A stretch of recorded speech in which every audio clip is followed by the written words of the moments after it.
নাগ পঞ্চমী হল শ্রাবণ মাসের একটি গুরুত্বপূর্ণ দিন। প্রতি বছর শ্রাবণ মাসের শুক্ল পঞ্চমী তিথিতে পালিত হয় নাগ পঞ্চমী। আগামী 9 আগস্ট হল সেই গুরুত্বপূর্ণ দিন। এই দিন নাগ দেবতাকে পূর্ণ আচার বিধি মেনে পুজো করার রীতি রয়েছে। কথিত আছে, নাগ পঞ্চমীর দিন নাগ দেবতার পুজো করলে সব মনের ইচ্ছে পূরণ হয়। এদিন নাগ দেবতাকে পুজো করলে জন্মকুণ্ডলিতে কালসর্প দোষও কেটে যায় বলে বিশ্বাস। এছাড়াও বিশ্বাস করা হয় যে নাগ দেবতাকে ভক্তি ভরে পুজো করলে সর্প ভয় থেকে সব রকম আশঙ্কা দূর হয়। রাহু কেতুর অশুভ দৃষ্টিও সারা জীবনের মতো কেটে যায়। কথিত আছে, প্রদোষের সময় নাগ দেবতার পুজো করা সর্বোত্তম। দুপুর 12টা 30 মিনিট থেকে 1টা পর্যন্ত নাগ দেবতার বিশেষ পুজো করার জন্য শুভ বলে মনে করা হয়। প্রদোষে পুজো করতে না পারলেও এই তিথিতে যে কোনো সময়ই পুজো করা যেতে পারে। হিন্দু ধর্মে সাপকে সর্প দেবতা হিসেবে পুজো করার রীতি। সনাতন ধর্মে ভগবান বিষ্ণুর অবশিষ্ট সাপ থেকে শুরু করে ভগবান শিবের গলায় থাকা সাপ পর্যন্ত সাপের বিশেষ গুরুত্ব রয়েছে। এছাড়া গ্রামে গঞ্জে সাপের জন্য পুজো করার চল রয়েছে। একটি কিংবদন্তি অনুসারে সমুদ্র মন্থনের সময় বাসুকী নাগকে একটি দড়ি হিসেবে তৈরি করা হয়েছিল।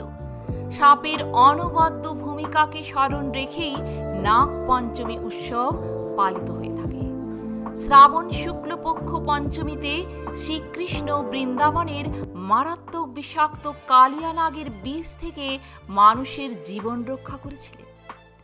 এছাড়াও তক্ষককে আগুনের তাপ থেকে বাঁচানোর জন্য তার ওপর কাঁচা দুধ ঢেলে দেওয়া হয়েছিল। সাপ তক্ষকের বেঁচে থাকার কারণে সাপের বংশও রক্ষা পায় সেই সময়।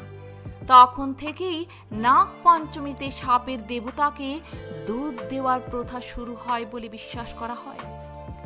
নাগ পঞ্চমীর দিন নাগ দেবতার অপার আশীর্বাদ পেতে বেশ কিছু নিয়ম মেনে চলা উচিত। এদিন অভাবীদের কিছু দান করা শুভ বলে মনে করা হয়। এছাড়া এই দিন নাগ দেবতার বিশেষ পুজো করে দুধ দিয়ে স্নান করানো উচিত, তাতে পুণ্য লাভ করতে পারেন। বাড়ির সদর দরজার সামনে সাপের মূর্তি বা ঘরে মাটির তৈরি সাপের মূর্তি রাখতে পারেন, তাতে নাগ দেবতার আশীর্বাদ পেতে পারেন। সর্প দেবতাকে ফুল, মিষ্টি ও দুধ নিবেদন করতে পারেন। এরপর বলবো, নাগ পঞ্চমীতে ভুলেও করবেন না নিম্নলিখিত কাজগুলি। তা না হলে দুর্ভোগ কিন্তু আপনাকে পিছু ছাড়বে না। প্রথমত, হিন্দু ধর্মে সাপকে দেবতা হিসেবে বিবেচনা করা হয়। কখনো সাপের ক্ষতি করা উচিত নয়।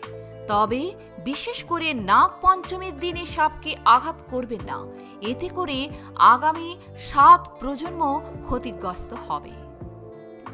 দ্বিতীয়ত, এই দিনে কোনো কাজের জন্য মাটি খনন করবেন না। এতে করে মাটি বা মাটিতে সাপের গর্ত বা গর্ত ভেঙে যাওয়ার সম্ভাবনা থাকে। সাপ বিরক্তি হলে একটি পরিবার ধ্বংস হয়ে যেতে পারে। তৃতীয়ত, পুজোয় এই ভুলটি আপনারা করবেন না। এই দিনে জীবন্ত সাপকে দুধ দেবেন না। দুধ সাপের জন্য বিষাক্ত হতে পারে, তাই শুধুমাত্র তাদের মূর্তিগুলিতে দুধ নিবেদন করুন। চতুর্থত, ধারালো জিনিস দিয়ে কাজ করবেন না। এছাড়া এই দিন সেলাই করা, সূচিকর্ম করা উচিত নয়, কারণ নাগ পঞ্চমীর দিন ছুরি, সূচির মতো ধারালো ও সূচযুক্ত জিনিসের ব্যবহার অশুভ বলে মনে করা হয়। পঞ্চমত, নাগ পঞ্চমীর দিন লোহার কড়াই বা প্যানে রান্না করবেন না। বিশ্বাস অনুসারে রুটি তৈরিতে ব্যবহৃত লোহার কড়াইকে সাপের ফণা বলে মনে করা হয়, তাই নাগ পঞ্চমীর দিন তাওয়া আগুনে রাখা হয় না।